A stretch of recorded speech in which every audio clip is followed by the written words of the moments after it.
In this video, I want to talk to you about the unsustainable model of how we're handling discipline in the schools.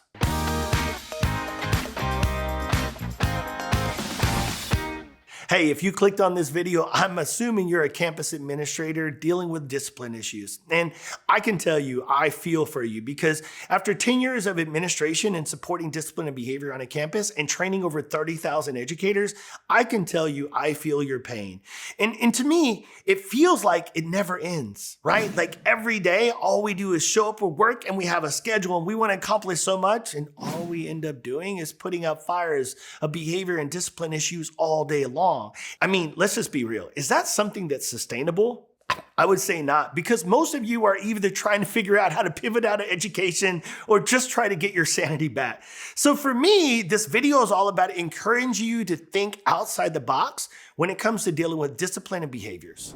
So what I mean by that is we can either continue to take a reactive approach or we can take a responsive approach. To me, stop reacting, start responding is my call to action. I'm encouraging all campus administrators to start thinking differently. To me, when you think about this, I always do this online. I always say like this kid, when they come down the office, they draw it on the blackboard or on the whiteboard, I just put ... You're gonna deal with this behavior in little increments, or you can deal with this over a shorter or a longer period of time, but in one duration. My encouragement for you today is to consider getting to the root issue.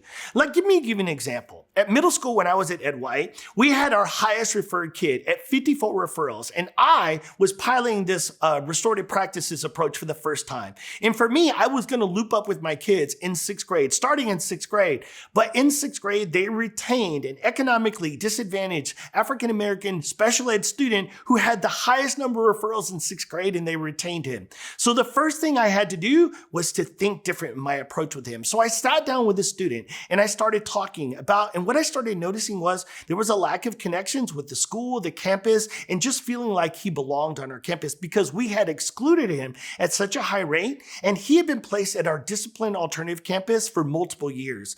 So my first approach is how do I make sure, one, the student knows he belongs here? In addition to that, how do I create a connection with the student that knows that I'm actually here to support him, but I'm gonna hold him accountable for all of his choices and voices in our campus? And then next, I literally had to go handpick the teachers that I felt would set him up for the most success. By creating his schedule, creating connections with teachers, and giving him a clean slate, it was the perfect opportunity to create a different version of this student. And when you look forward, and I looked at the next year, he went from 54 referrals to 4. And when I look back at it and I asked him, what was the difference? You know what he told me? You treated me different. You got teachers to see me differently. And it's interesting because I changed his math teacher 3 times because math was the only double block subject and nobody could put up with him for 90 minutes for an extended period of time. I get it.